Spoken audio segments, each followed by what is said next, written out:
So hello everyone, I am Carl Jason B. Shera. I am the sixth reporter of Group 1, tackling about Chapter 2, historical, cultural, and legal or ethical considerations. But my main topic for today is all about tests and group membership. This is a continuing topic of the previous topic of the issues about culture.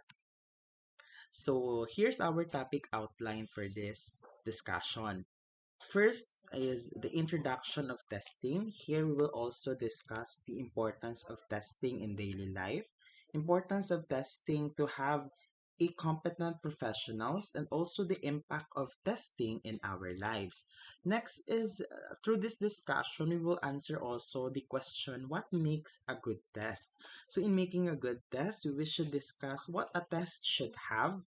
Also, we will tackle or just slightly touch topics such as cost efficient, the psychological soundness, and of course the norms, the types of norms, and the norms and criterion reference. Also here in this discussion, we will define conflict and why it happens, its impact and its cause, and of course conflict in tests and group membership, which is the highlight of this discussion. We will try to provide examples on conflicts and tests and also conflict in qualifications in joining groups based on the examples provided by our reference book. And lastly, we would like also to introduce or to present views in addressing conflict. So we have two views: the nothing needs to be done and the affirmative action. So here is also our intended learning outcomes for this discussion to determine conflicts concerning tests and also concerning group membership, and to determine views to address the issues or the conflicts. So now we will start our discussion. For our introduction, actually this is not really part of my report, but because my report touches tests, I would like also to introduce to you testing. This will be um, further explained and report by the next chapters. So testing is important in our daily lives. Why? Because we use tests to make decisions. Decisions in where? First is in workplace. We use tests for employment. Then we also use tests in schools. We use tests to monitor academic competencies. We also use tests to decide the qualifications for profession, such as board exam. And lastly, we use tests to diagnose mental health problems. Number two, testing is important to have competent professionals. As I have said earlier, that we use tests to decide qualifications for for professions such as the board exam. We use this test to have a competent professionals. Ikaw ba, for example, gusto mo ba na pumunta sa isang doktor na hindi siya license o walang test na magpapatunay na siya ay isang competent at katiwa-tiwala na magsabi kung ano ang gagawin mo kapag ikaw ay may sakit? Also, ikaw ba confident or comfortable ka bang sumakay sa isang pampasaherong bus or jeep or tricycle na ang nagmamaneho ay hindi licensed professional driver? 'Di ba hindi? So, testing is important to have competent professionals in this world. And lastly, testing has great impact in our lives. Why? Because testing can also affect our destiny. May mga tests like board exam na kapag hindi natin napasa, we could not do the profession that we are taking. Or there are tests also, for example, mock boards na kapag hindi mo napasa, ma-INC ka or you will fail a subject. So it can also affect an individual's destiny. We will proceed now to the what makes a good test. Number one here is a test should have a clear instructions for administration, scoring, and interpretation. A test should be or should have a standardization of procedures or what we call in testing and assessment as SOP. A good test should have a manual. A manual should have a administration procedures, a scoring guide, and an interpretation of scores. Next is this return of investment, or what we call cost efficient. In the context of businesses, important na effective yung isang test para makabenefit and makaprofit yung isang business. And third, a good test should measure what it intends to be measured. Or here in testing and assessment is what we call psychometric soundness. So the psychometric soundness, I'm so sorry for psychometric yun siya, guys. So this psychometric soundness has a two parts. So ang reliability and validity. And the fourth is the adequate norms.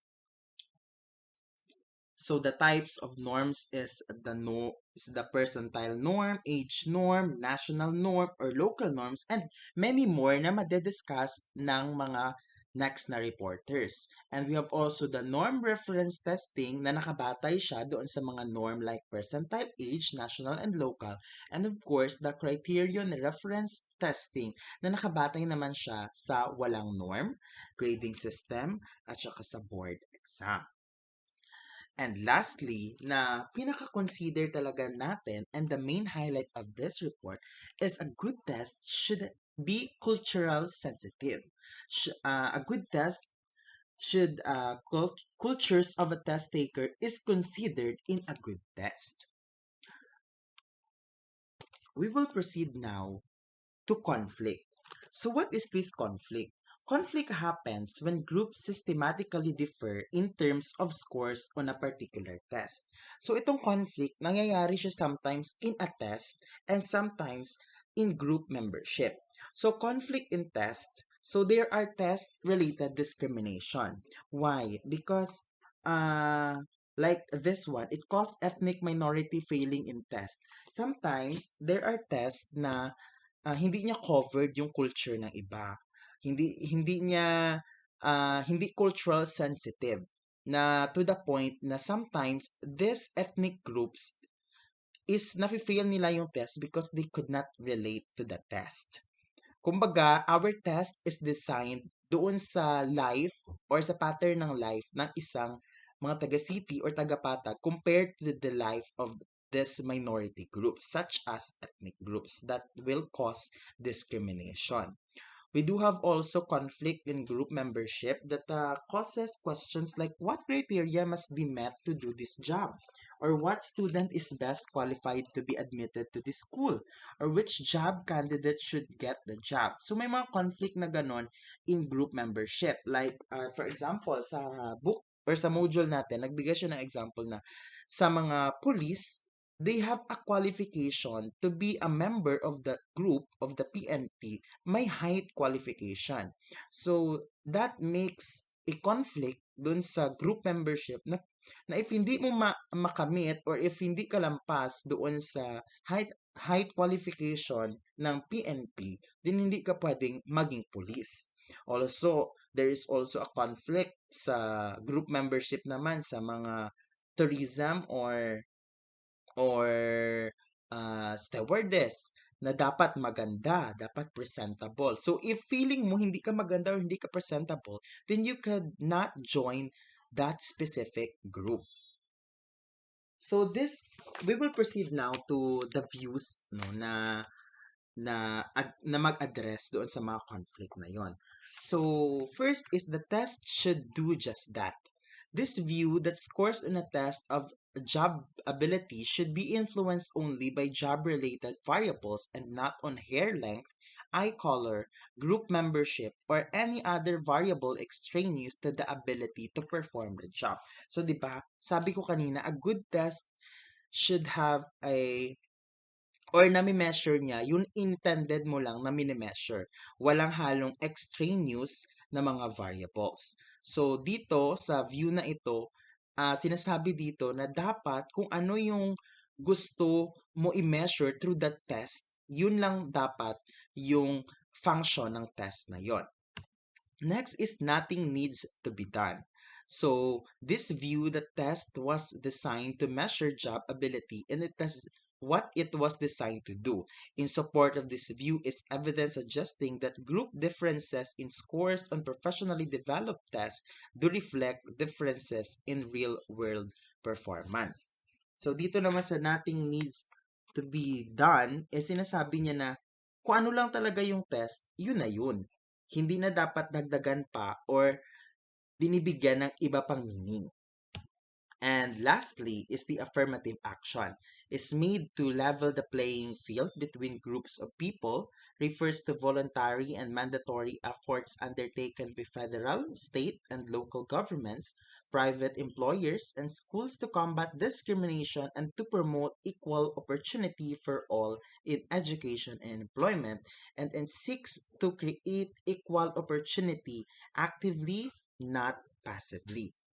In implementing also affirmative action is by altering test scoring procedures according to set guidelines. And by the way, marami ang nagkontra dito sa paggamit ng manipulation in affirmative action. And other factors to consider principle of egalitarianism and fair play, and test developers and test users must ultimately look society at large for guidance in the use of test and test score. So dito sa affirmative action, sinasuggest niya na dapat in making a test, it should be cultural sensitive. Dapat at ang test ay nakikita niya kung ano yung dapat na isali, especially the cultures of other ethnic or minority groups to have a test na valid and reliable and para sa lahat. So that's it for my report. My report reference is from the Psychological Testing and Assessment 9 edition, our reference book. Thank you.